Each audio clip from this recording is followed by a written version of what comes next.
November 1939.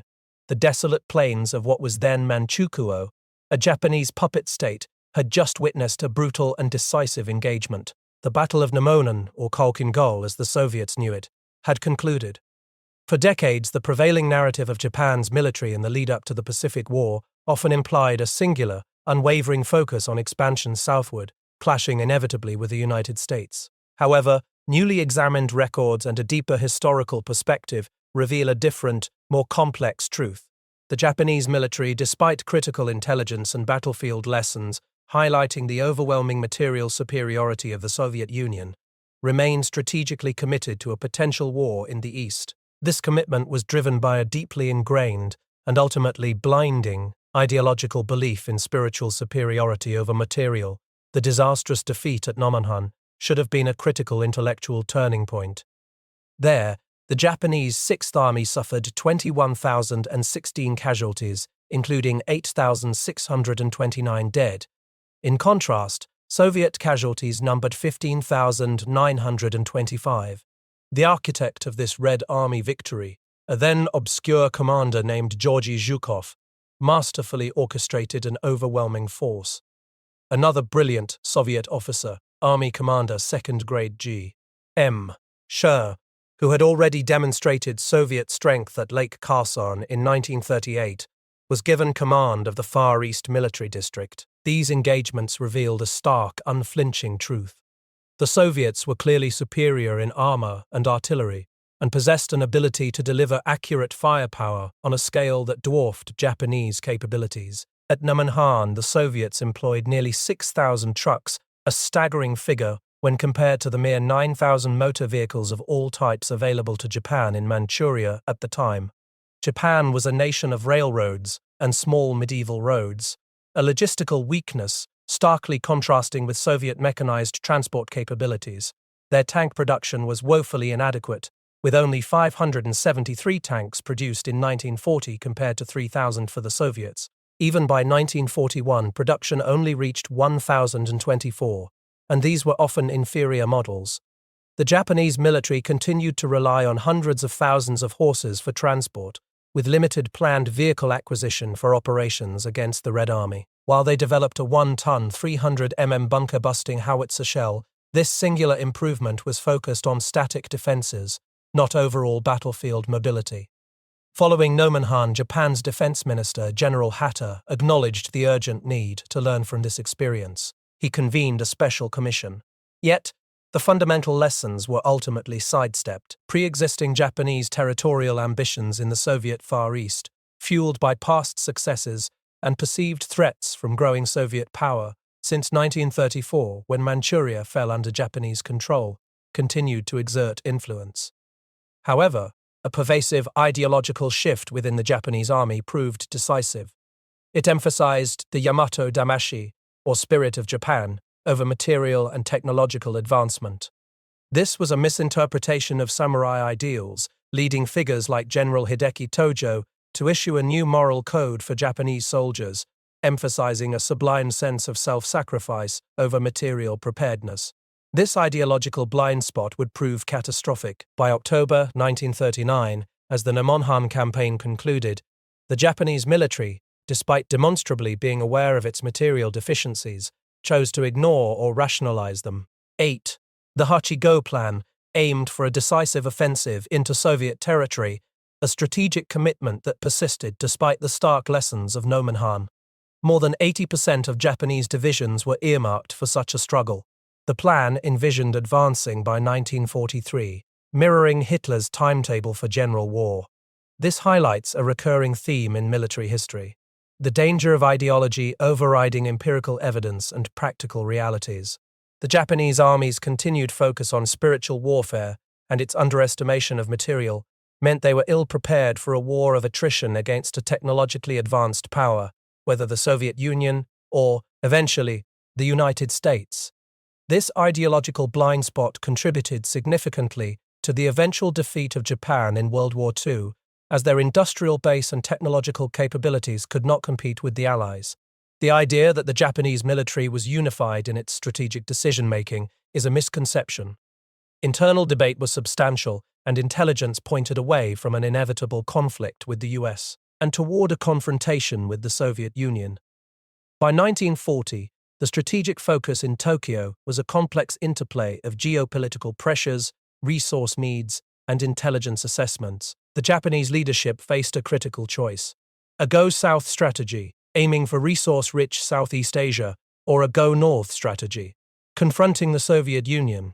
Economic pressures from the United States, including the looming threat of an oil embargo, intensified this strategic debate. The vulnerability of the Trans-Siberian Railway, which ran just 60 kilometers from the Manchurian border to Voroshilov, made it a compelling target for Japanese artillery fire, particularly from the fortress at Hutu. This directly influenced Japan's strategic focus on the Soviet Far East, specifically the Maritime Province. The formation of the Second Kone Cabinet in July 1940 brought key proponents of the Go-North strategy into power, most notably Foreign Minister Yosuke Matsuoka and War Minister General Hideki Tojo. The Tripartite Pact with Germany, signed in September 1940, created a complex geopolitical environment. It led Japan to believe an attack on the USSR would not draw unwanted attention from Western allies. The turning point was swift. In late March 1941, during Matsuoka's visit to Berlin, Hitler directly proposed a joint attack on the Soviet Union. This cemented the shift in Japanese policy away from the Go-South strategy and towards the Go-North plan. Operation Barbarossa, the German invasion of the USSR on June 22, 1941, confirmed the opportunity Japan had been waiting for and validated their strategic pivot. Paradoxically, the Soviet-Japanese Neutrality Pact, signed on April 13, 1941, emboldened Japan.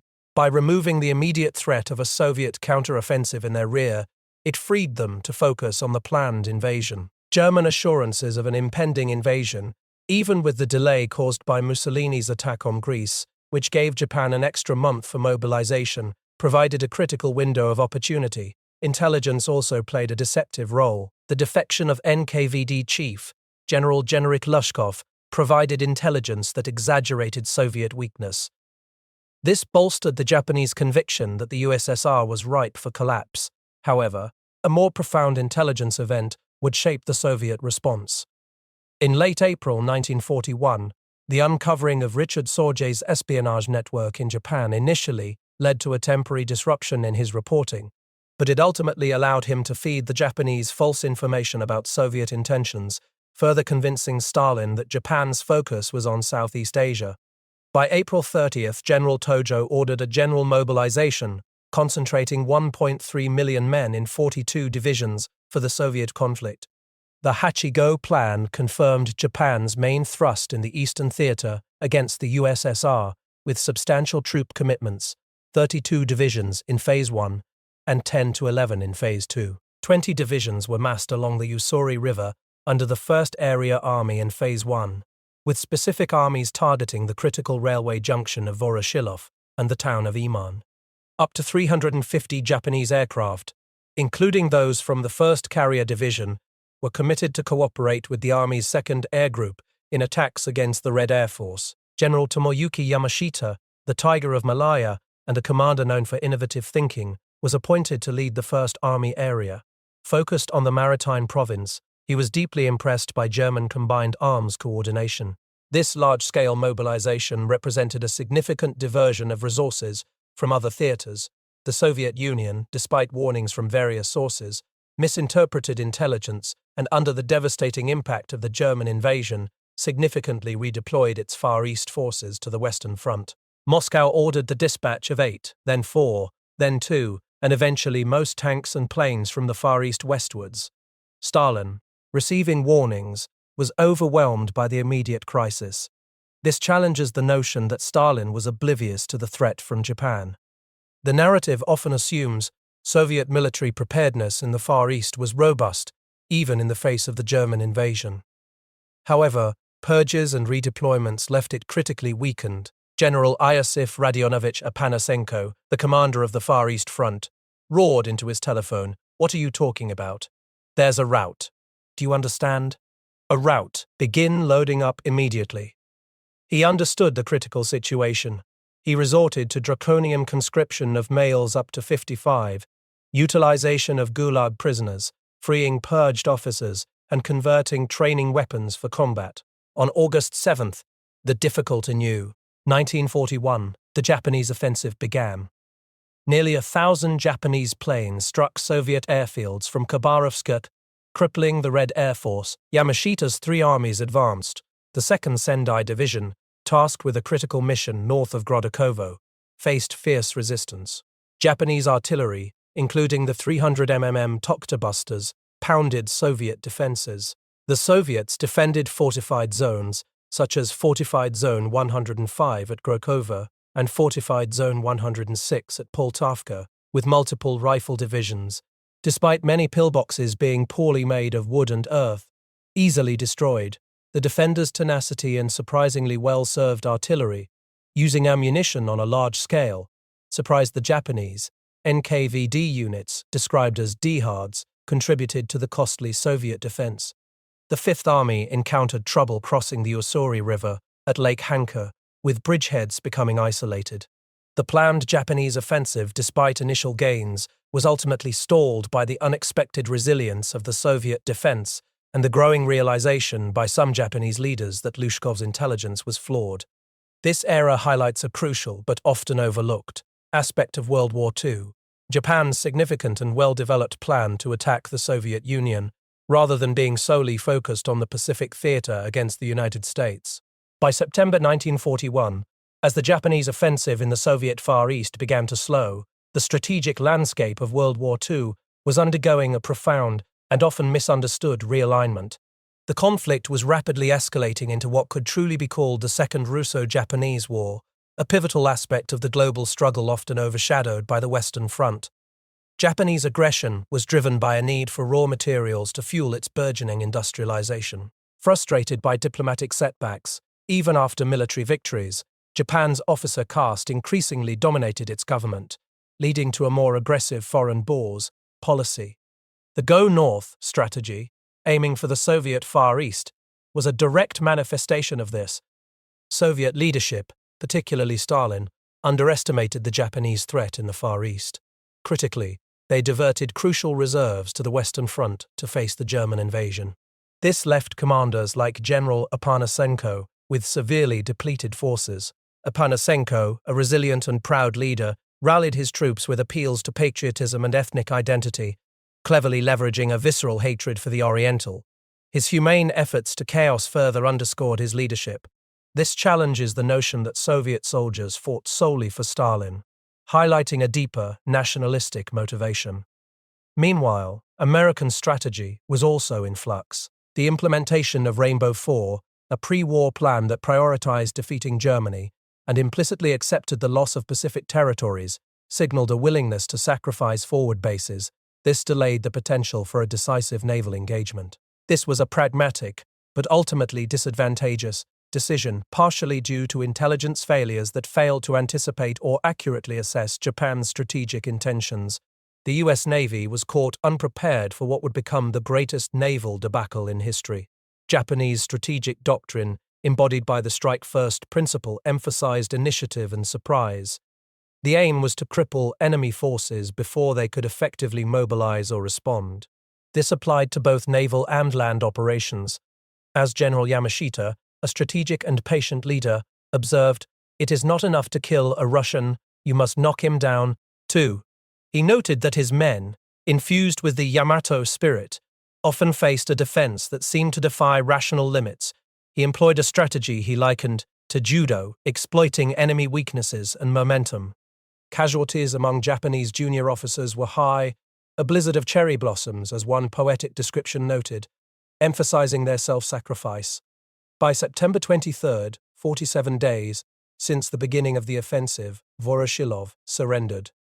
The critical railway junction, whose fall would sever the railway and cut off Vladivostok, was lost. The Soviet mobile reserves at Voroshilov, 2 tank brigades and several motorized infantry brigades, including those armed with the new T-34 tanks, known for their superior range and 76 mm guns, had put up a fierce fight.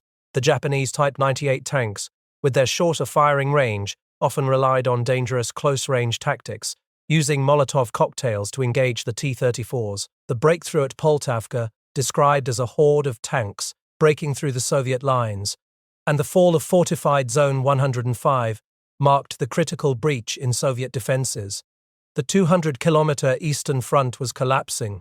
Key Soviet officers like Colonels Grigorenko and Golitsyn fought desperate delaying actions at strategic elevations like Hill 341 and Hill 388, but they were ultimately succumbing to superior Japanese forces. At Turi Rogue, two of the big Japanese divisions were overwhelming the defenders, with two Soviet divisions lost there. The Ussuri River became a conduit for Japanese gunboats, damaging bridges and aiding the advance. Japanese raiding parties attacked infrastructure in Khabarovsk. By September 26, Yamashita stood overlooking Vladivostok. The city would endure a 3-month siege, a lesson General Homer, Yamashita's subordinate, learned about sieges from General Nogi's historical precedent. In December, as winter closed down operations for the Japanese, Khabarovsk fell. Hundreds of thousands of Bavars, Russian civilians fled west, a testament to the scale of displacement caused by the conflict. On March 2, 1942, the world witnessed a significant geopolitical shift, the Treaty of Manila. Sponsored by President Franklin Delano Roosevelt, this ruthless treaty effectively legitimized Japanese territorial gains in Asia. It allowed Japan to move south unimpeded, while the US focused its efforts on Germany. This decision, driven by Rainbow 4, was a calculated choice to prioritize the European theater. It was not an act of cowardice, as sensationalized press headlines might suggest, but a pragmatic strategic decision in the face of immense pressure. This period fundamentally redefined the conflict. It highlighted how a failure to anticipate or accurately assess Japan's strategic intentions, particularly concerning the implementation of an abandoned War Plan Orange, led to the US Navy being caught unprepared. The war, many historians now argue, should be called the Second Russo-Japanese War, reflecting its true scope and initial Japanese strategic focus. December 7, 1941, dawned over the Pacific. In the United States, President Roosevelt's election eve promise to defend the Philippines had proven consequential. He had stated in a Sunday radio chat, "I will no more abandon America's sons than I would my own children." The United States Navy is one of the most powerful forces in the world. Should, and I pray it never does, war come to the Pacific, the enemy will be met and destroyed in the Philippines. The very next day after the election, naval planners dusted off Plan Orange, revising it into Rainbow 5. General Douglas MacArthur received orders for the Philippines, and across the Pacific, Admiral Izakura Yamamoto smiled. Yamamoto, a diminutive man at 5'3" tall, possessed a strategic stature that belied his physical presence. His attendance at Harvard and service as a naval attaché in Washington had provided him with first-hand knowledge of U.S. presence. Industrial capability, a factor he deeply respected, he once observed a naval air power demonstration from the carrier Kagi, remarking, "If I can use our fast carriers to sink the American fleet in the mud of Pearl Harbor, I shall run wild in the Pacific for a year, maybe two." Captain Kimeto Kuroshima presciently warned him, "The mud of Pearl is shallow. If the Americans are the industrial geniuses that you have preached about so often, then they will simply raise the ships and repair them. Far better if the mud is deep and the victory permanent." By September 1941, Yamamoto unveiled his Plan Z to the Army and Navy. It was a revolutionary concept, anticipating a U.S. fleet advance along the line, midway Wake Island, Guam, the Philippines. His strategic vision identified carrier air power as the decisive weapon. Pacific Fleet. His projections for M+20, mobilization plus 20 months, showed the US 2020 months, showed the US 2000 plus intended days. Navy with 13 battleships to Japan's 9, 20 cruisers to Japan's 12, and 60 destroyers to Japan's 40. Crucially, Japan would have an advantage in fast carriers, 6-4, and naval air power, 500 to 400 planes. Yamamoto even considered a decoy tactic, using 5 converted merchantmen to appear as flat-tops, supported by the light carrier Ryujo, to lure American attention. The U.S. of Miriagena military, however, continued its reliance on a battleship-focused doctrine. This was exemplified by War Plan Orange and the appointment of battleship admirals like Husband Kimmel, a big gun admiral with experience on a dozen battle wagons. Kimmel's conference in early November 1941 presented a plan involving MacArthur fighting a delaying action in the Philippines with the ABDA flotilla reinforced by the carrier Yorktown.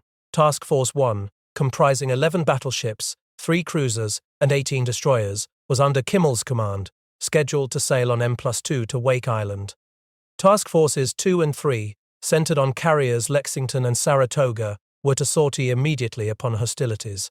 Task Force 4, composed of the carrier Enterprise and fast battleships North Carolina and Washington, was to provide a diversionary force, raiding through the Japanese mandates and assaulting Truk.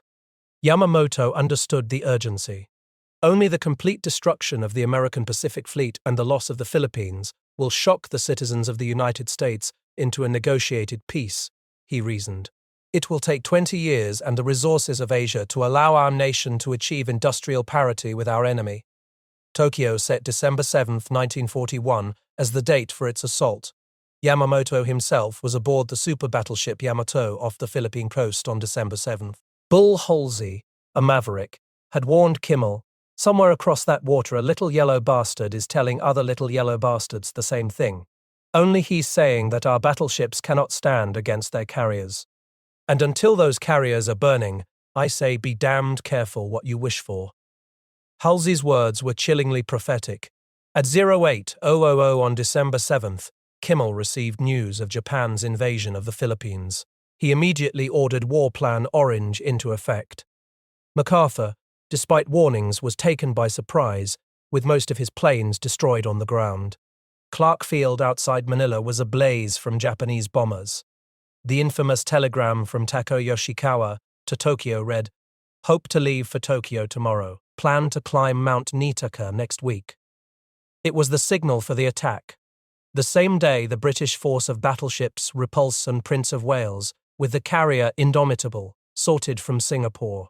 They were lost on December 8, demonstrating the vulnerability of traditional naval power to air attack, though not all US a day. Commanders fully appreciated this lesson. At 23:30 that night, MacArthur sent a message. "Tonight there is a stillness on the South China Sea where once the fleet of Japan roamed at will. I have avenged the brave crews of the Repulse, the Prince of Wales, 6, and the Indomitable. 5 carriers of the Japanese Navy have been confirmed as destroyed by my heroic American aviators, and another is damaged and presumed sinking." Snorted, "That son of a bitch was born an egotistical liar. Even those yellow bastards aren't stupid enough to put 6 big carriers where his flyers could get at 'em. Doug couldn't sink an outhouse, not even if he dropped a brick one in the middle of Subic Bay." MacArthur's report was a gross exaggeration, a deception that highlighted the disconnect between battlefield reality and public perception. On December 8th, the ABDA task force pushed northward, threatening Japanese convoys. On December 10th, Yamamoto dispatched a task force centered around the Ryujo and the light carrier Hosho to counter the ABDA. On December 17th, Yorktown's fighters and bombers attacked these Japanese carriers, sinking Hosho and Ryujo. Yorktown expended 73 planes in the attack. However, on December 19th, the Japanese submarine I-17 sank the USS Langley, a seaplane tender, an early indication of the submarine threat. Rear Admiral Raizo Tanaka, in the cruiser Jinsu, was dispatched to Truk on December 9th with 2 additional cruisers, Myoko and Naki, and 8 destroyers. On December 22nd, TF-4, the diversionary force centered on the Enterprise, entered strike range of Truk. Captain Temeichi Hara's description of the night action at Truk was chilling. A seaplane reported 2 American battleships and 6 destroyers steaming directly to Truk shortly before dark on December 22nd. He continued, "Our division unleashed 48 torpedoes. Star shells burst above the enemy battleships. The Kuroshio was not so lucky. It seemed that the sea was covered in burning ships. Both American battleships suffered severely, each taking 2 torpedoes. Washington's already slow pace dropped to 15 knots. All 3 U.S. Joe pace dropped to 15 knots. Navy cruisers sank before dawn, along with 3 destroyers." On December 25th, the Japanese submarine I-221 sank Washington. On December 19th, Task Force 1, Kimmel's battleship force, reached Wake Island. The battleship Texas took a torpedo hit. Its screening forces sank 3 Japanese submarines.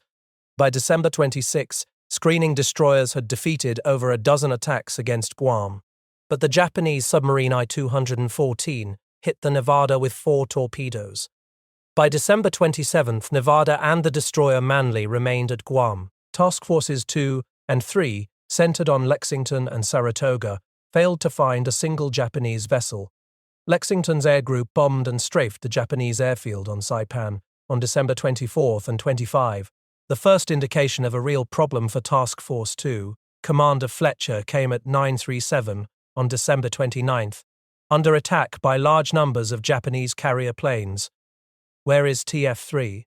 All the world wonders," Fletcher exclaimed. "Carrier planes. What damn carriers can they still have?" The answer was Vice Admiral Chuichi Nagumo's Ghost fleet of 6 carriers. The destruction of TF-2 was catastrophic. A carrier, 3 cruisers, 8 destroyers, and 2 fast oilers succumbed to 8 hours of repeated air attack. At 16:28, on December 29, a scout reported 4 Japanese heavy carriers approximately 250 miles west-northwest of TF-3. Saratoga sank with 3 torpedo and at least 4 bomb hits. Fletcher died on his bridge. The air group reported sinking 2 carriers attempting to hide in a rapidly advancing storm front, though Nagumo reported only 112 of his 497 available planes lost on December 29. In the early hours of December 30, Kimmel received word of the loss of Saratoga. His dilemma was agonizing. First, Yamamoto will be waiting north of Luzon guarding his convoys, he pondered. Second, he must have expended the last of his naval air today. What's he got left? Zumwalt, a couple of escort carriers. Kimmel's delusion was profound. He believed Japan had lost as many as 8 carriers. This is the most powerful battle line afloat, he resolved, and I just can't see running away with it. Kimmel decided he would not be remembered as a sheer, referring to the German admiral at Jutland who retreated. He ordered himself and the remaining ships of TF-19 battleships, 3 cruisers and 17 destroyers, to proceed via Surigao Strait, sailing into a trap without adequate air cover. This period conclusively proved the overwhelming superiority of Japanese carrier air power. The US suffered catastrophic naval losses, particularly in aircraft carriers, fundamentally altering the balance of power in the Pacific. The failure of War Plan Orange exposed the inadequacy of outdated military doctrines in the face of rapidly advancing technology and strategy. The events highlighted the critical importance of intelligence and adaptability in warfare. The US initially misjudged the Japanese carrier threat. This set the stage for a prolonged and resource-intensive war for the United States, contradicting Yamamoto's initial hope for a quick peace.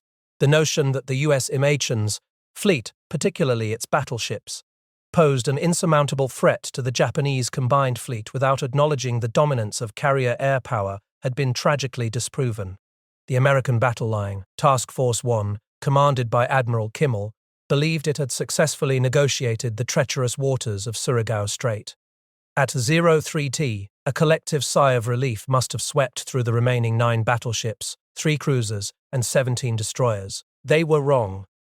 This was the culminating moment of a devastating US defeat in the Pacific, an alternate history that would have fundamentally altered the course of World War II. Admiral Yamamoto, often mischaracterized as a gambler, was in reality a meticulous strategist. His objective had always been to neutralize the US Pacific Fleet, to secure Japanese gains in the Dutch East Indies, and to gain enough time to establish an impregnable defense before American industrial power could ultimately prevail. He understood that if the war was prolonged, Japan could not win. The actual Pearl Harbor attack, December 7, 1941, while devastating, was a beasting, not a fatal blow. It galvanized American resolve and industrial might. But in this alternate sequence of events, the American miscalculation at Pearl Harbor, a fear of sabotage overshadowing the real threat of aerial attack, leading to lax defenses, open hatches, and watertight doors, had left the fleet catastrophe vulnerable. Now, the fate of the remaining USA, without the remaining USA, fleet hung by a thread. At 014 on January 2, 1942, Yamamoto orchestrating this masterpiece of an ambush with his combined fleet of 6 battleships, 8 heavy cruisers, 4 light cruisers, and 42 destroyers, flashed the signal. Tora, Tora, Tora. The Japanese ambush formation sat firmly across the American T, a classic tactical advantage at a range of 12,000 yards. Vice Admiral Nagumo, who commanded the Japanese air groups during the initial assaults on the American fleet, despite his misgivings about the strategy, had set the stage for this naval coup. Captain Hara, commander of the destroyer Amatsukaze, vividly described the scene.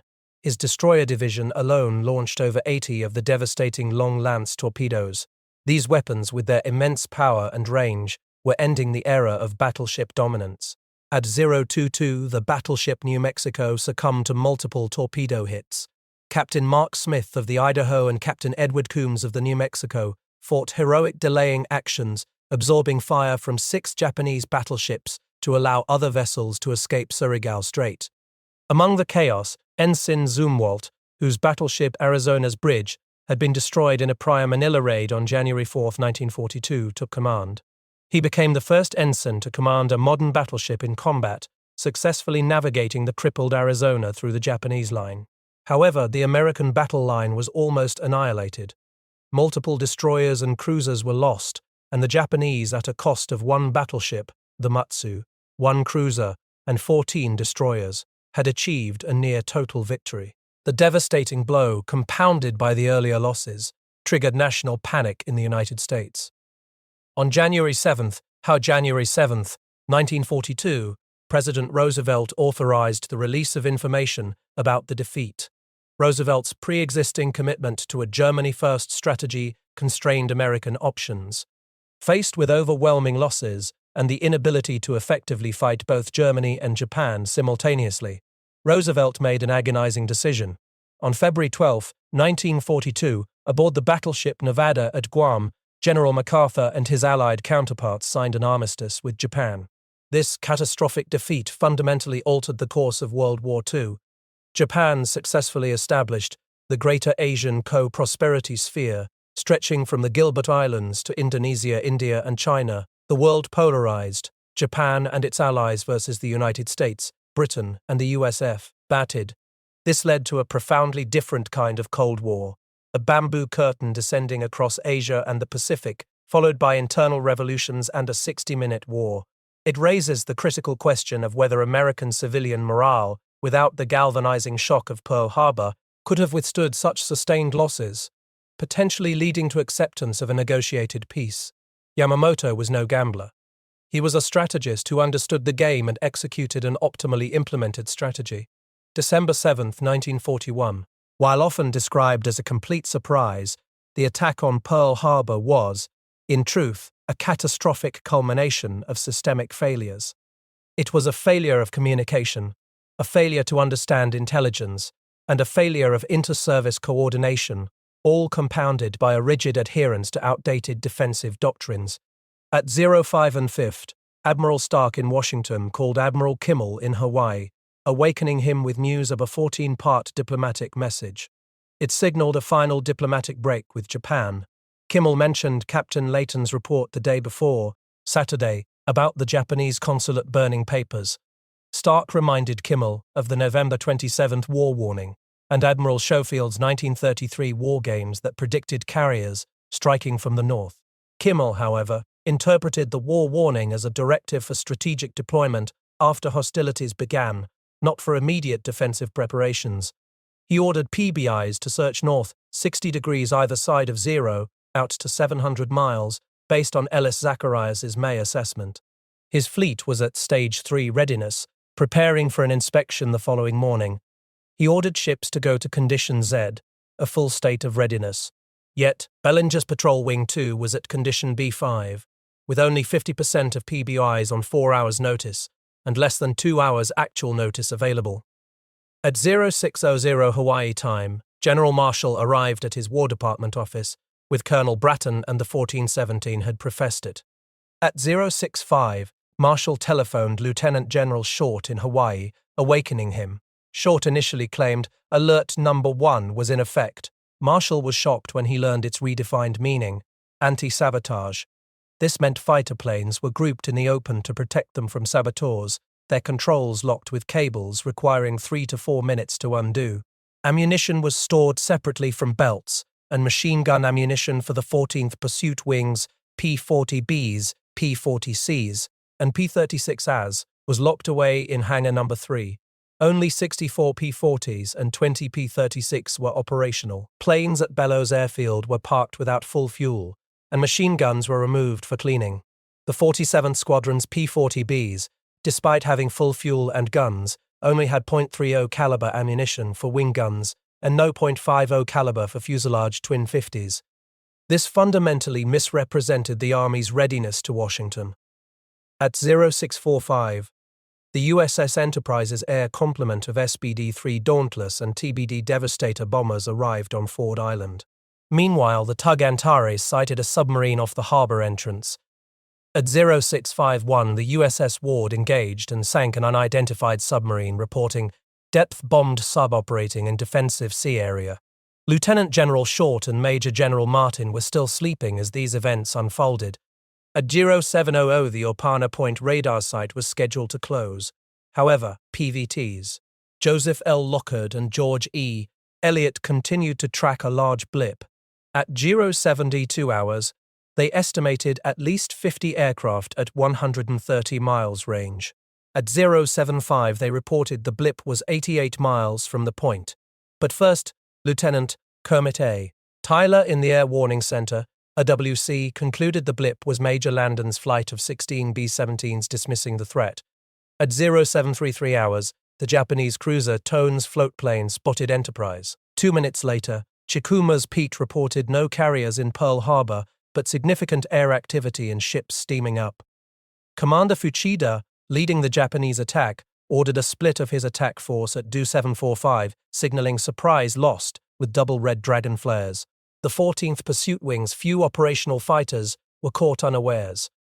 At 0820, an armor-piercing bomb, modified from a 14-inch battleship shell, hit the USS Arizona's forward powder magazine, causing a catastrophic explosion.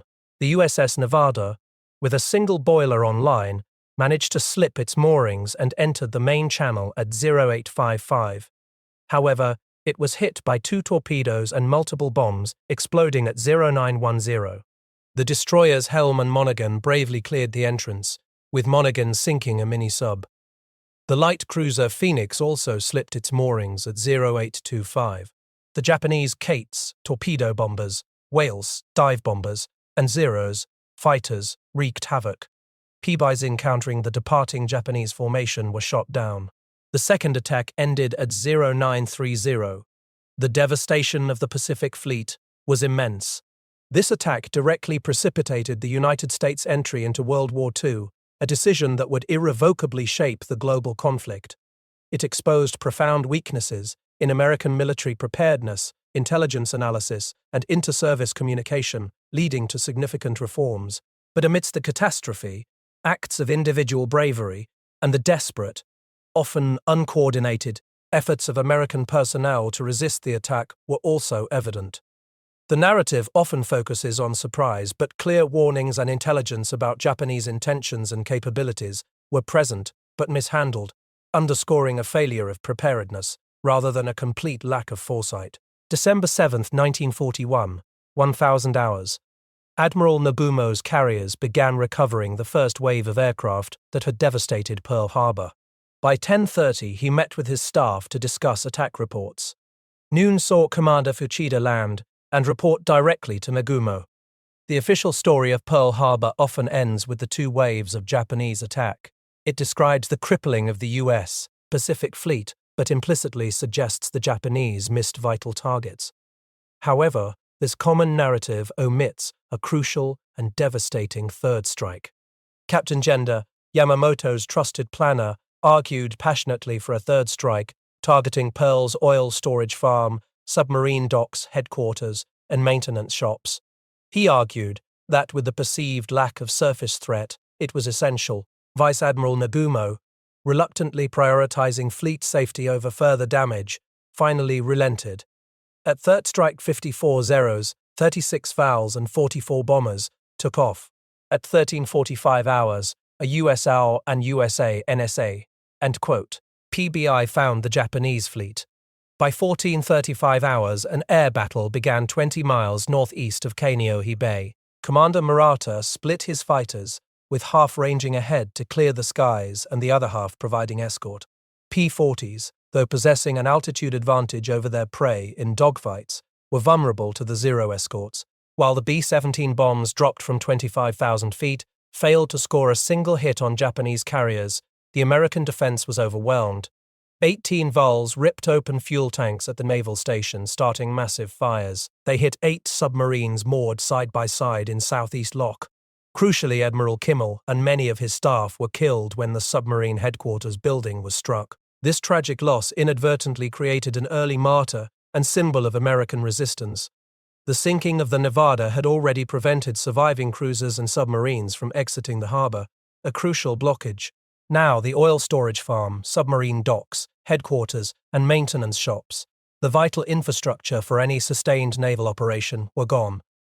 Major General Martin's Hawaiian Air Force was shattered. He lost 4 of his 6 serviceable B-17, and only 11 of 36 obsolete B-18s survived. Fighter strength was reduced to a mere 25 P-40s and 16 P-36. After the attack, only 25 PBYs, 14 B-17s, and a dozen serviceable P-40s remained. Pearl Harbor was not reopened until April 1942. This devastating blow left the U.S. Pacific Fleet a shadow of its former self. Its battleship core was destroyed, its harbor blocked, and its critical infrastructure compromised. The events underscored the dominance of aircraft carriers in naval warfare, forcing a paradigm shift in naval strategy for both nations. The closing of Pearl Harbor forced the U.S. to retreat and rebuild its naval capacity on the West Coast, creating a dire strategic dilemma. The myth that the U.S. individualed government fleet was completely annihilated at Pearl Harbor is challenged by this deeper analysis.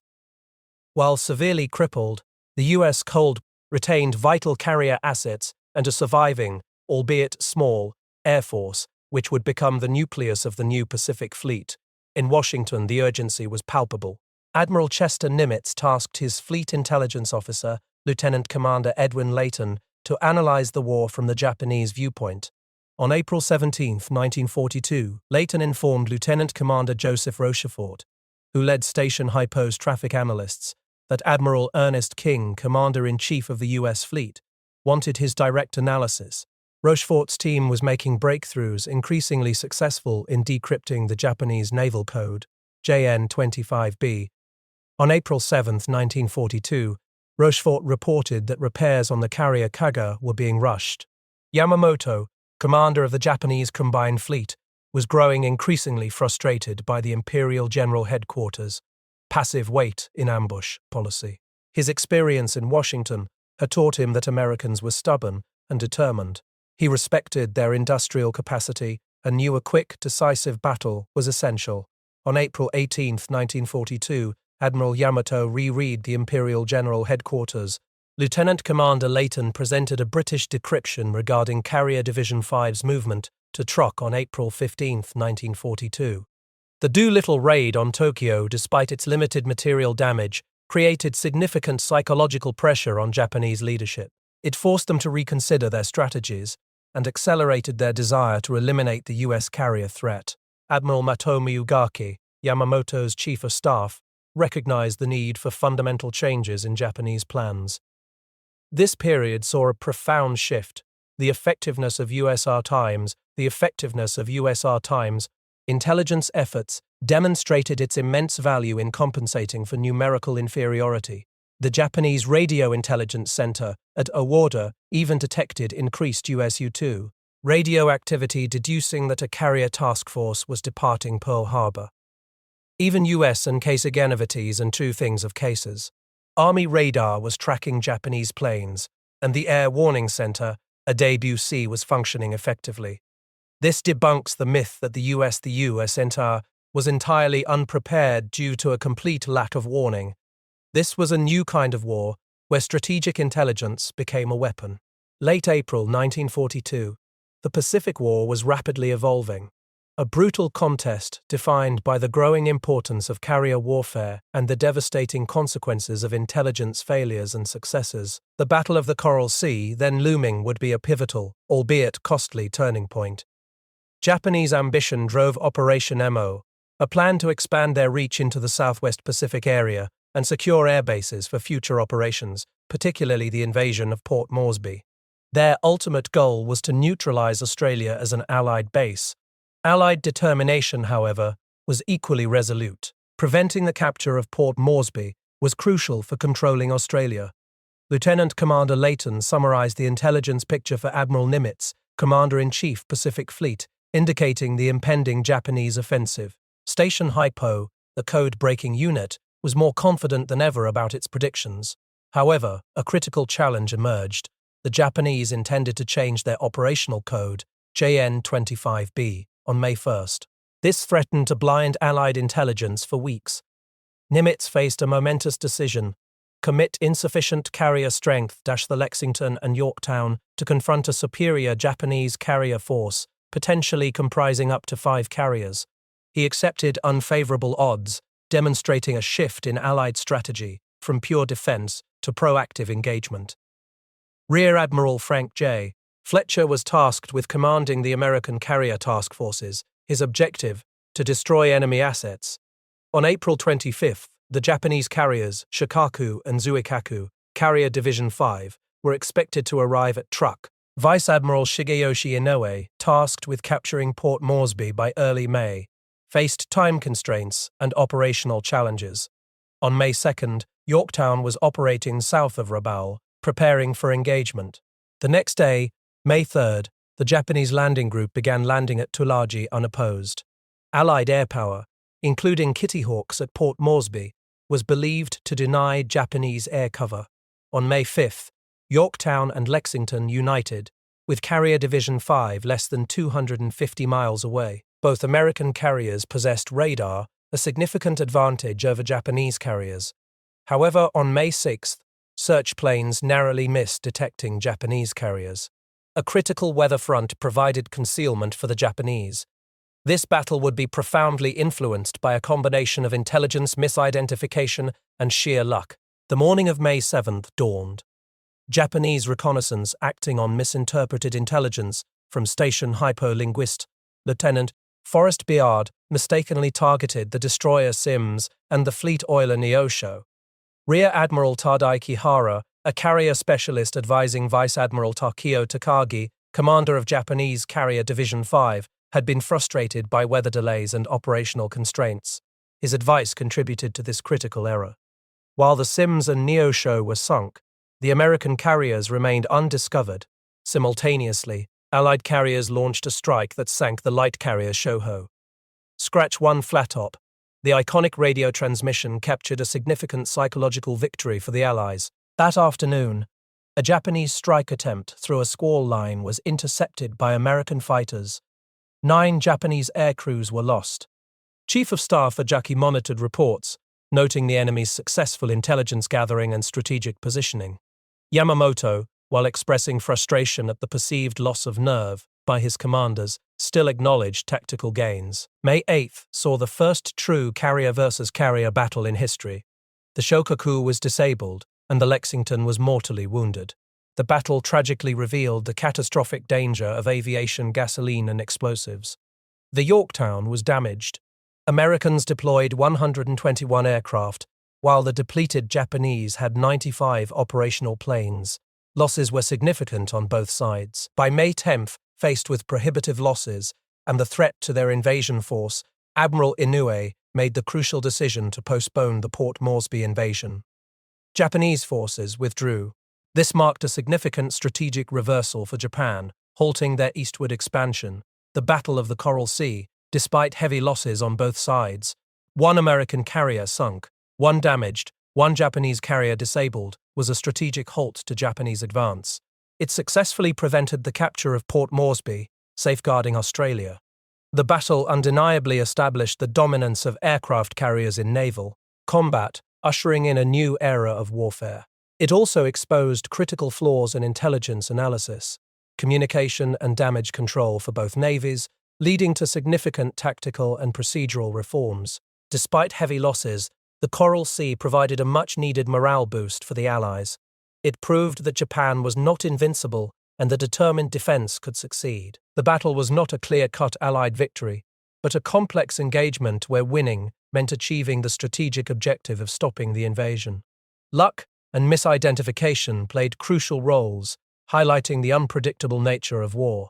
May 1942. The strategic landscape of the Pacific was overshadowed by the specter of intelligence. Allied success in the Coral Sea and what was to come at Midway critically hinged on successful radio intelligence. This continuously outmaneuvered and surprised Japanese forces, a fact often obscured by narratives of decisive battles and tactical prowess alone. Before the Coral Sea, the Japanese assumption of code security allowed for predictable operational patterns. However, the aftermath of Coral Sea raised Japanese suspicions.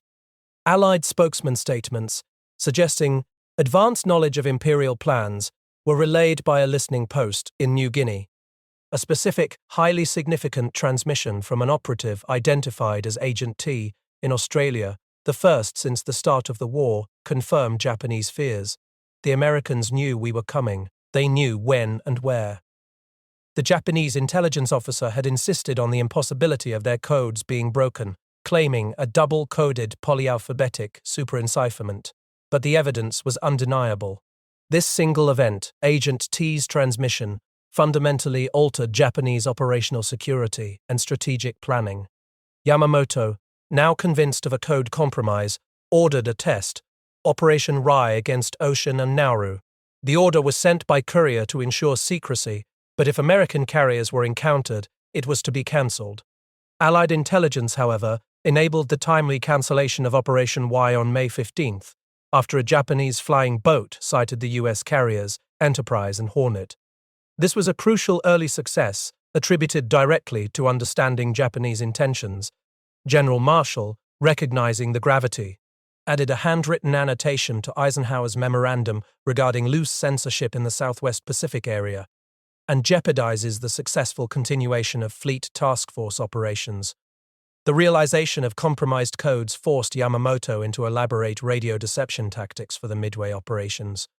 He used radio call signs of light carriers, Ryujo and Junyo, for 2 cruisers, and concealed the reassignment of light carriers, Zuiho and Hosho. He added approximately 120 naval aircraft to the Midway-bound carrier strike force, attempting to mask his true fleet strength. Admiral Nimitz, however, possessed a secret weapon, Station Hypo. Their decryption of Japanese radio traffic provided Nimitz with a comprehensive, detailed, and accurate picture of the Japanese order of battle, its division of forces, and its routes of approach to the Aleutians and Midway. This enabled Nimitz's calculated gamble to risk the damaged USS Yorktown and commit his remaining carriers to an ambush at Midway. On June 4, 1942, the American air attacks on Midway were disorganized and piecemeal. Commander C. When the American air attacks on Midway were disorganized and piecemeal. Commander C. When Wade McCluskey was leading SPD Dauntless dive bombers, each carrying a 500 or 1,000 pound bomb. Fuel was critical. They had flown almost 155 miles. McCluskey faced a dilemma: backtrack or turn southeast towards Midway. This decision, a gamble, led to the discovery of the Japanese carriers at a pivotal moment. Japanese aircraft had recovered from strikes on Midway, and their fighter pilots were taking a break. Nagumo, whose scout planes had finally located USI, carriers 200 kilometers to the northeast, had a fleeting opportunity. Japanese carriers were launching over 200 aircraft for a counterstrike against the American carriers, aiming for the old 1-2 punch of torpedo bombers and dive bombers. Only a handful of F-4F Wildcat fighters were available to defend the U.S. carriers. The battle was over in less than 30 minutes. The slower Devastator torpedo bombers, intended to lead the attack, were decimated. The situation for the U.S. carriers was dire. Most fighters had been sent out, and attacks came apart due to timing. Many aircraft were lost, and only short, unintelligible radio scraps were being received. Japanese reconnaissance aircraft, using cloud cover, located the American fleets and relayed navigation information. Enterprise and Yorktown were abandoned but afloat. Hornet went down quickly. Destroyers sank the remaining 2 U.S. carriers with torpedoes. Post-Midway, Wasp and Saratoga were the only remaining U.S. Juj carriers in the Pacific, compared to 10 fleet carriers and 5 light carriers of the Imperial Japanese Navy. The outcome of Midway, often portrayed as a purely tactical victory, was in reality heavily reliant on the foundation of intelligence that enabled strategic positioning and deception. The text challenges the impossible code security boasts by the Japanese and refutes the idea that Allied claims of advance information were merely boasts. In Tokyo, there were celebrations. Japanese leadership, with the exception of Yamamoto, fell into overconfidence. They believed they had crippled the U.S.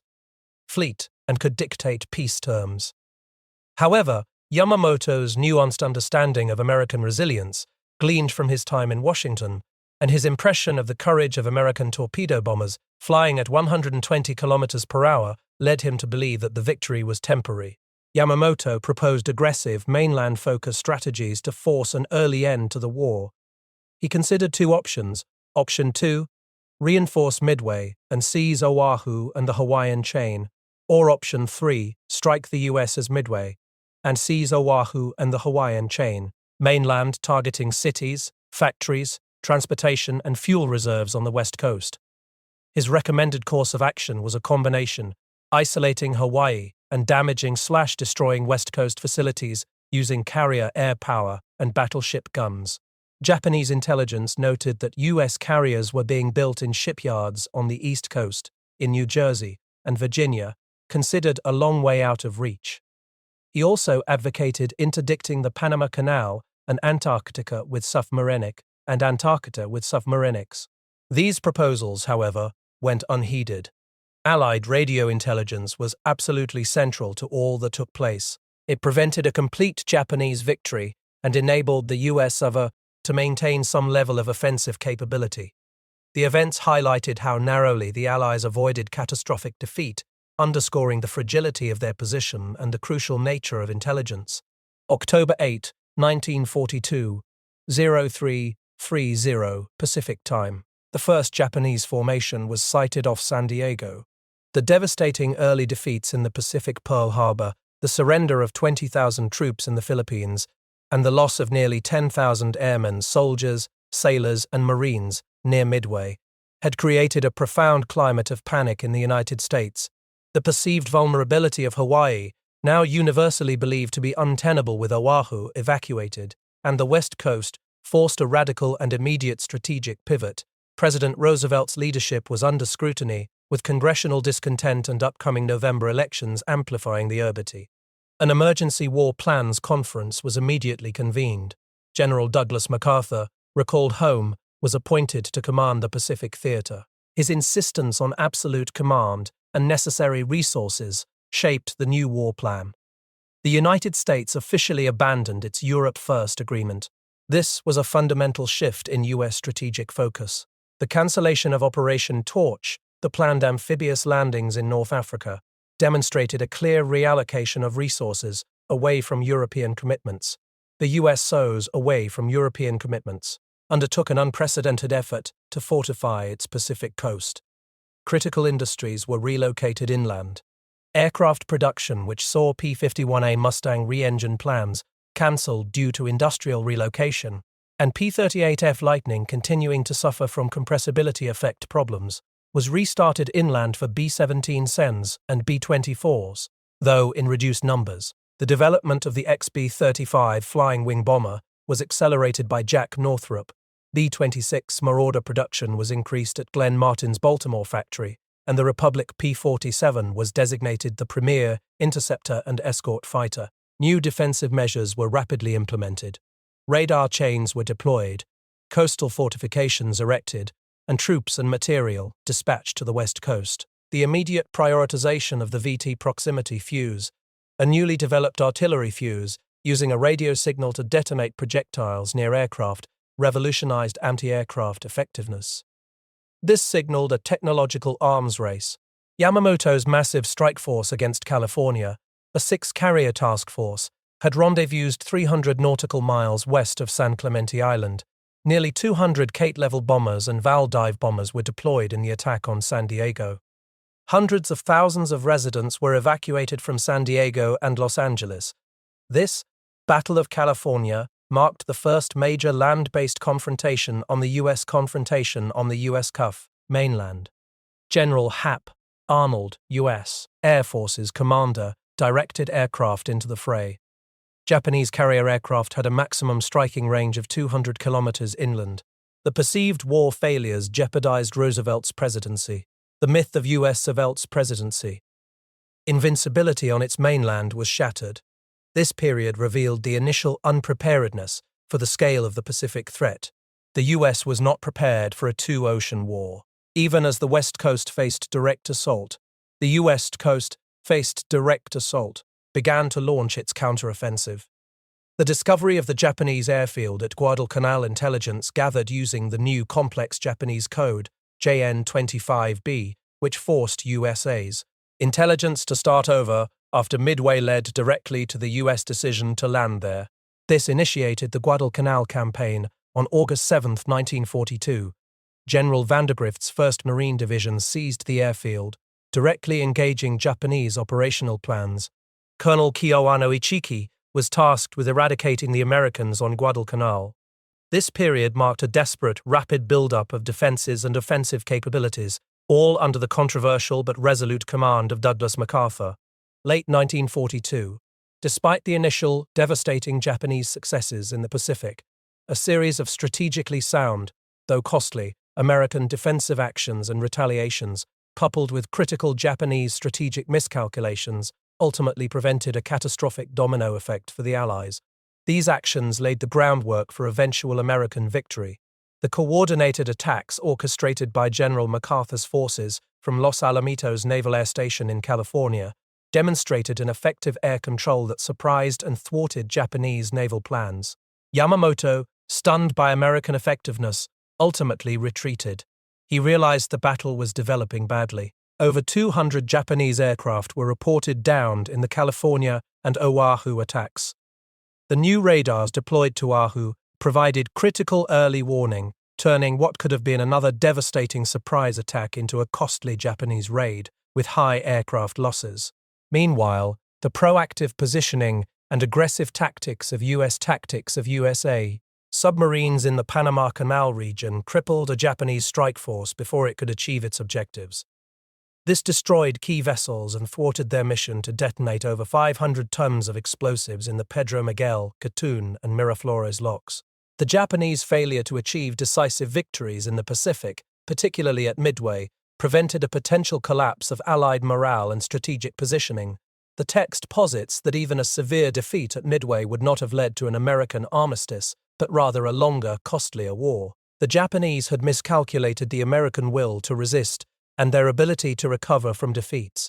Their psychological factor approach to war, believing it would break Allied determination, instead galvanized resistance.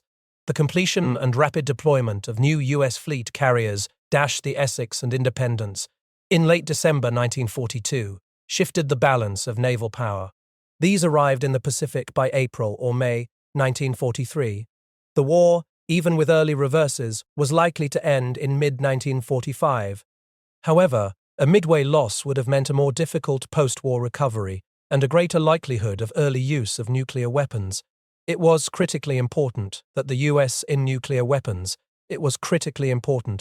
not lose initiative, which the events around Midway secured. Globally, the situation remained grave. Churchill was adamant that Britain needed help immediately. Montgomery's forces faced stubborn German resistance in North Africa. Stalin hinted darkly at separate arrangements with the Germans if the Allies didn't help. Admiral Donitz's U-boat wolf packs, sometimes as large as 20 boats, were savaging Atlantic convoy operations, destroying vital shipping in staggering quantities. However, the U.S. Inda Hudra was pivoting to aggressively counter these wolf packs, signaling a widening of American offensive focus. The development of advanced technologies like the highly secret VT proximity fuse and the potential of the XB-35 flying wing bomber foreshadowed a future American technological advantage. Jack Northrop was working feverishly on the XB-35. Its initial wingspan of over 172 feet, later extended to 207 feet, was designed for increased payload from 16,000 pounds to over 26,550 to 10,500 nautical miles. Crucially, it was nearly invisible to radar. Target readiness was projected for late 1944 or early 1945. This period underscored that Japanese and German occupation policies, characterized by persecution, fostered resistance, ultimately undermining their long-term territorial gains and logistical capabilities.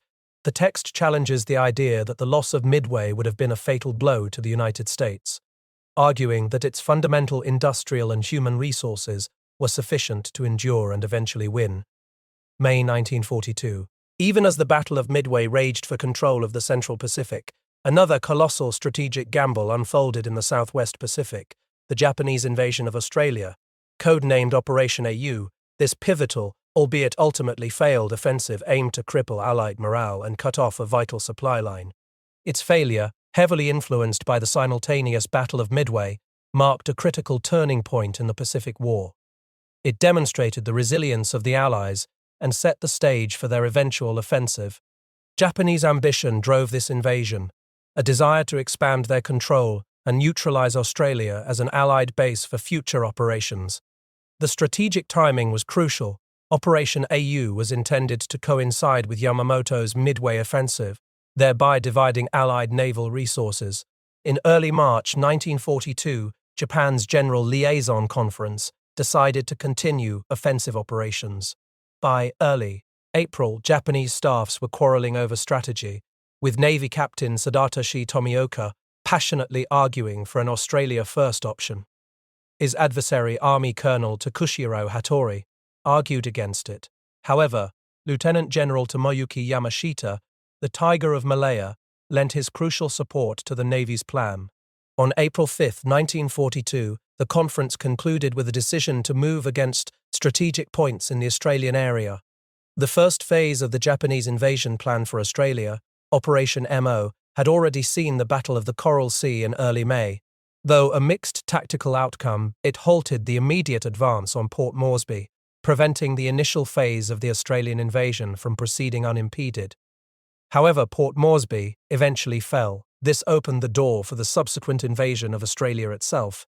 Allied intelligence, despite its successes elsewhere, struggled to fully penetrate Japanese operational plans for the Australian invasion, leading to a somewhat dispersed defense. In mid-August, Japanese invasion forces landed. Lieutenant General Tomoyuki Yamashita commanded the invasion. However, the catastrophic defeat at Midway, which crippled the Japanese carrier fleet, fundamentally altered the strategic balance. It directly impacted Japan's capacity to support Operation AU, forcing the recall of vital carrier forces and straining their already stretched logistics. This simultaneous commitment to two massive offensives stretched Japanese resources and command capacity to its breaking point.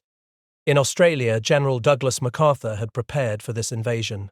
Intensified fighting erupted in September. The Australian 7th Division, under Lieutenant General Leslie Morshead, mounted a successful defence at Charters, a critical Allied position. This blunted the Japanese advance inland. The decisive Allied tank victory near Ravenshoe on September 13-14 demonstrated the growing Allied armoured capability and shattered the Japanese offensive momentum. Field Marshal Sir Thomas Blamey was Commander-in-Chief of Allied land forces in the Southwest Pacific area. Even as this was occurring, on August 7, 1942, US in Tupi, forces landed on Guadalcanal, beginning the Allied offensive in the Pacific and diverting crucial Japanese resources and attention away from Australia. Operation OA represented the high watermark of Japanese land advances into the Southwest Pacific. Its failure, coupled with Midway and Guadalcanal, marked a critical shift in the strategic initiative from Japan to the Allies. Despite initial setbacks and the declaration of Australia's darkest hour, the eventual repulsion of the invasion significantly boosted Allied morale. The threat spurred significant reorganisation and a build-up of Allied forces in Australia, preparing them for the eventual offensive. The defence of Australia, under immense pressure, showcased the determination and growing capability of the combined Allied forces. This was a clear demonstration of Allied resilience. Yet, Even as the ultimate decision to surrender was made, the origins of Japan's desperate plight lay much earlier. It was not merely the bomb, but a profound strategic overreach born from intoxicating initial victories. Japan's early war successes, particularly in 1941–42, had created an opportunity for ambition to outstrip reality. This victory disease led to a redefinition of the Greater East Asia co-prosperity sphere, expanding its gaze dramatically to include India itself. This expansion was a direct consequence of Japan's initial overwhelming victories, prompting a willingness to commit strategic reserves in ships, divisions, and precious fuel. Prime Minister Tojo emerged as the primary proponent for these daring operations against India. However, this was not a pre-existing, well-defined plan for conquest. Instead, it was an opportunistic and reactive response to unfolding circumstances, a core military philosophy of rapid reaction and seizing transitory advantages. This stands in stark contrast to any myth of seamless German-Japanese cooperation in a grand anti-British strategy. Such cooperation remained an illusory concept, though it influenced Japan's decision-making, especially with Ambassador Hiroshi Oshima observing German strategy in Berlin. Yet internal debates raged within the Japanese leadership. Count Hisaiki Terauchi, Commander-in-Chief of the Southern Army, opposed operations against India, citing concerns about occupation and logistics. Hajime Sugiyama, Chief of the Army General Staff, echoed these reservations. These internal debates and hesitations reveal the strategic paralysis that prevented Japan from capitalizing on every gain. The November 1941 liaison conferences had initially stressed only political and indirect penetration against India, but the spring of 1942, following the swift fall of Singapore, shifted this calculus dramatically, leading to a reassessment of strategic objectives. Suddenly, Japanese attacks seemed irresistible. Adman Matome Ugaki, Chief of Staff to the Combined Fleet, revealed in his diary entries naval ambitions for wider Pacific expansion, including India and beyond. This period of January 2 proportion and time 42 became a critical planning window for operations against India, balancing it against the occupation of Upper Burma and the impending May monsoon season. The monsoon, a critical factor, threatened to delay campaigns in Burma if resources were diverted to an Indian offensive. The Japanese realized that a simultaneous invasion of both India and Australia would pose insurmountable logistical problems. This forced a prioritization decision, highlighting the resource constraints that would hobble their ambitions. Their attack on India, while a direct result of wartime opportunity, was ultimately a strategic overreach, consuming resources and manpower needed elsewhere. This lack of a concrete plan and reliance on improvisation meant that even when opportunities arose, Japan struggled to implement them effectively on a grand scale. For India, this meant plans like Operation 21, the specific designation for the invasion of the subcontinent. Alongside this, in time-raking enemy communications in the invasions of the subcontinent. Alongside this was NDB, Operation 11 Inches was planned for Ceylon, and Operation Adim for the invasion of Australia itself, a gargantuan task estimated to require 10 or 12 divisions and an impossible level of logistical support. The failure to decisively conquer India, or even effectively support their operations there, contributed significantly to the eventual collapse of their empire. It allowed Allied forces to consolidate and prepare for counteroffensives. A profound failure of strategic cohesion, driven by a divergence between Japanese naval ambitions for Pacific expansion and army concerns about the logistical realities of ground wars.